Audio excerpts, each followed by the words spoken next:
you what, one of the things in politics that we certainly can agree on here and talk about is there is a lot of ads. Ads, ads, ads. And one ad, as of late, came out of that first debate between Romney and President Obama and caused a stir. Now, for the audience out there who didn't see it, let's play that ad, and then we'll come back and talk about it. It's caused quite a stir. I'm Barack Obama, and I approve this message. Bernie Madoff, Ken Lay, Dennis Kozlowski, criminals, gluttons of greed, and the evil genius who towered over them. One man has the guts to speak his name. Big Bird. Big Bird. Big Bird. It's me, Big Bird. Big, yellow, a menace to our economy. Mitt Romney knows it's not Wall Street you have to worry about.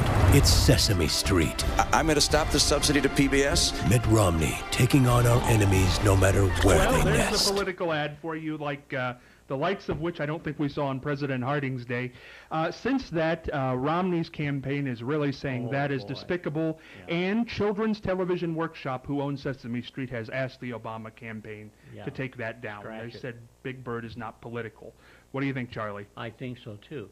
But, of course, Romney is saying now that Obama thinks more of Big Bird than he does the nation's economy, and goes on and on and on.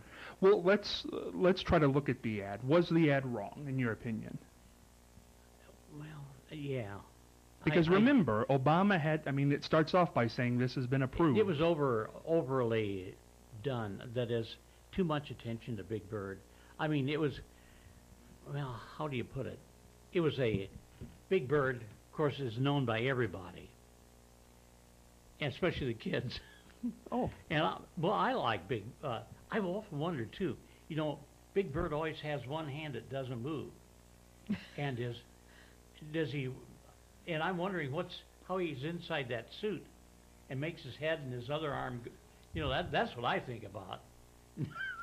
I have no idea what that had to do with the question. No, but we drove over there. That I think more about how Big Bird operates than what effect he. Of course, I don't want Romney to cut his funding on PBS. I watch PBS more than anything else. Should they take it down? Because Children's Television Workshop asked them to. Yeah, they'll be sued if they don't. Well, who knows? Bernie Madoff could sue, I guess, too. He didn't come up looking too well. Mary Ellen, what'd you think of the ad? Oh, it didn't bother me. I'll tell you, I thought Michelle Bachmann had the best approach to Big Bird of anybody, where she talked, you know, that's education, and she said they're trying to do away with a thing that's a good educational tool, and I liked her approach to it, and I think she's doing a fine job out there, by the way, and I think Bill Clinton's doing a fine job, too. Do you think if Children's Television Workshop says we want you to take that down, that they should? I don't know. I can't say they should or they shouldn't. It doesn't make any difference to me. Yeah. Well, I think I think it became interesting because obviously I think this is to say if you elect Romney, Big Bird's going away, and I think Children's Television Workshop is saying we don't want to be involved in politics.